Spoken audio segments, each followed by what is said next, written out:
There's a salvaged DC motor, 2 empty tin cans, and roughly $3 in hardware sitting on a workbench right now that can charge your phone, power your LED lights, and keep a radio running when the grid goes down and every store within 50 miles is sold out of batteries. Not almost as good, not comparable. Measurably, provably better than sitting in the dark waiting for power to come back. It weighs almost nothing, it costs almost nothing, and it has been working in one form or another for over 1,000 years. Verify, insert first authority source with year here, for example, academic paper on small-scale wind energy harvesting or appropriate engineering institution publication. Verify, insert second authority source with year here. The grid electricity industry generates over $400 billion annually in the United States alone. They sell you a subscription to a fragile centralized system and charge you every single month for access to something your ancestors harnessed for free from the air. Moving around them, they did not forget this existed. That would be an accident. They buried it. That was not an accident. It was a decision. This is the story of the tin can windmill, what it actually does, and why the knowledge of building your own power source was never supposed to reach you. Welcome back to Science of Survival, where we open the vaults. Hit subscribe and the bell if you are not already in. In approximately 500 AD, in the wind-scoured highlands of Sistan in eastern Persia, engineers whose names were not recorded in Western histories built the first documented vertical axis windmills the world has evidence of. The region sits at the mouth of the wind of 120 days, a seasonal gale so consistent and so powerful that the people who lived there treated it not as a weather event but as an infrastructure asset. The air moved, it always moved, and these engineers decided that movement was not something to endure, it was something to capture. Their mills used vertical wooden shafts fitted with bundles of reeds as blades, rotating inside partially walled enclosures that directed airflow onto one side of the rotor while shielding the other. The result was continuous rotational force extracted from air that cost them nothing. They used it to grind grain. They used it to pump water from depths that would have required teams of men working in shifts. Archaeological excavations and the written record of the Arab geographer Al-Masudi verify, confirm Al-Masudi citation and year documented these structures as operating technology, not experimental curiosity. They were not prototypes. They were infrastructure. For centuries later, on the other side of the known world, engineers in medieval England and the Netherlands arrived at the same conclusion through observation of the same phenomenon. Wind moved, movement could be captured. Captured movement could do work. The horizontal axis post mill, documented in English records as early as 1185 AD in the village of Weedley in Yorkshire verify, confirm Weedley, Yorkshire 1185 date against historical records, became so economically critical that within 2 centuries, thousands of windmills dotted the landscape of northern Europe. They did not share blueprints with Persia. There was no technology transfer across those centuries and those distances. They simply looked at the same wind and drew the same conclusion. The Dutch refined the design to the point where the Netherlands used wind power to drain an entire nation of water that would otherwise have swallowed it, not metaphorically, literally.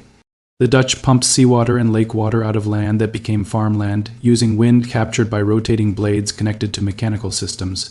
The entire economic geography of a country reshaped by the principle of a spinning shaft. Centuries later still, on the American frontier, a different civilization arrived at the same. Answer. The American farm windmill, proliferating across the Great Plains from the 1850s onward, pumped water from aquifers that made cattle ranching and dryland farming possible across millions of acres that had no rivers and no reliable rainfall. The Air Motor Company verify, confirm air motor founding date and production figures.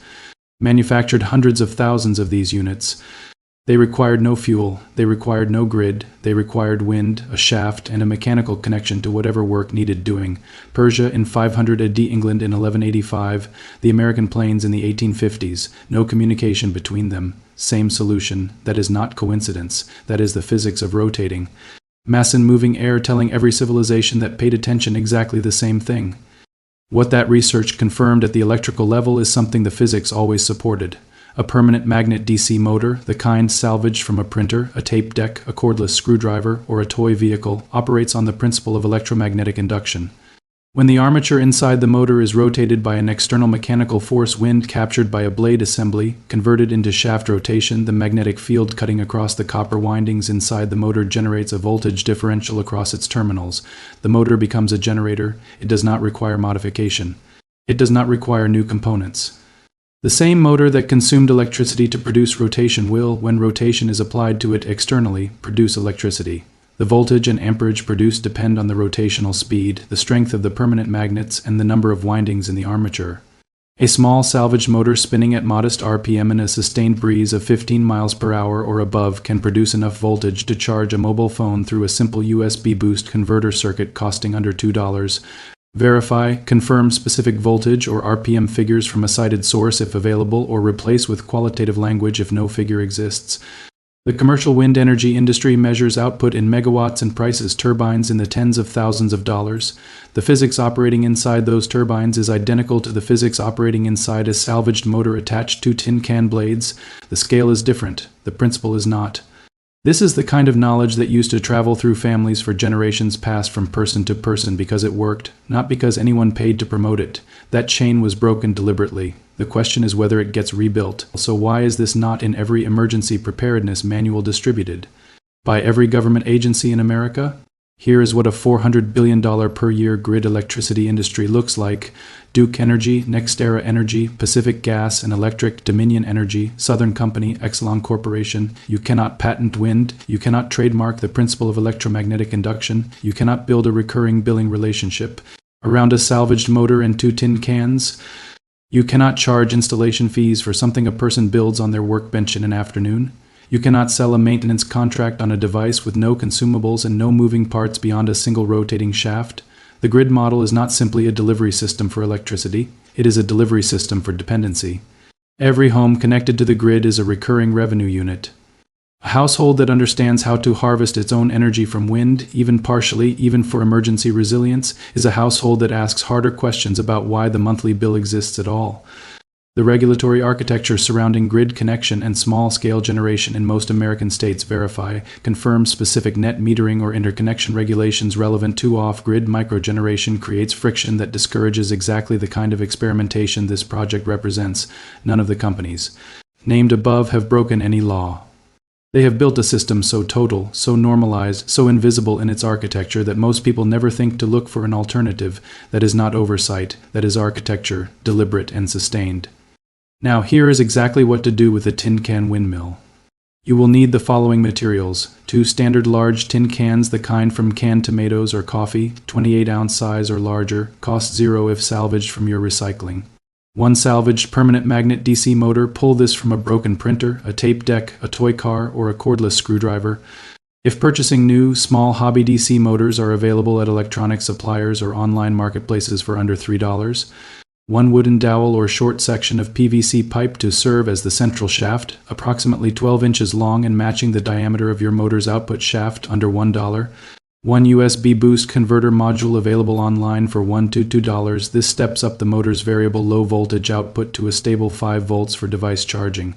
1 length of thin gauge wire, 22 to 24 gauge, sufficient to run from motor to converter to USB port. A small bearing or bushing to support the top of the shaft if available, improvised from a bottle cap or similar if not. Total materials cost, under $5 if the motor is salvaged, under $8 if purchased new.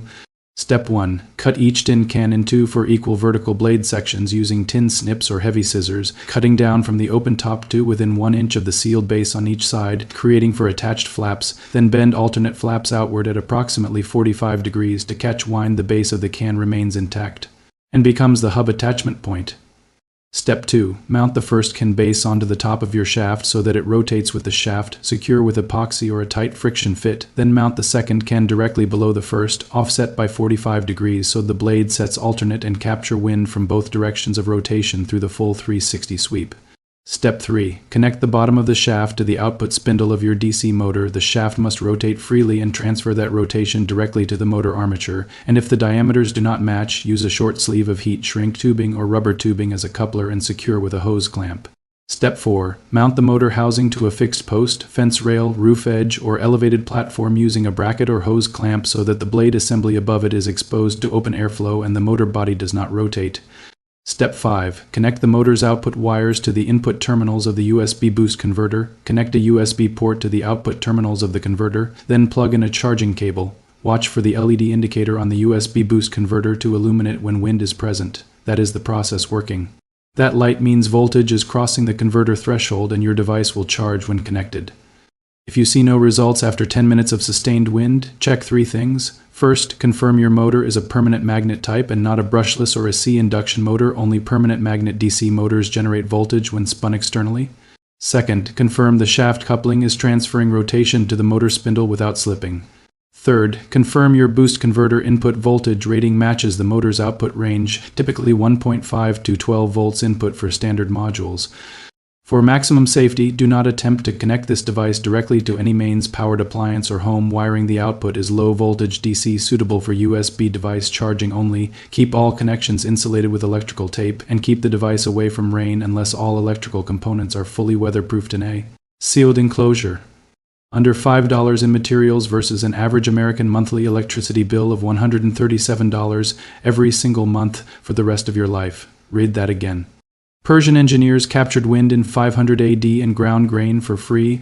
Modern physics confirmed that the same rotating shaft principle generates electrical voltage through any permanent magnet DC motor.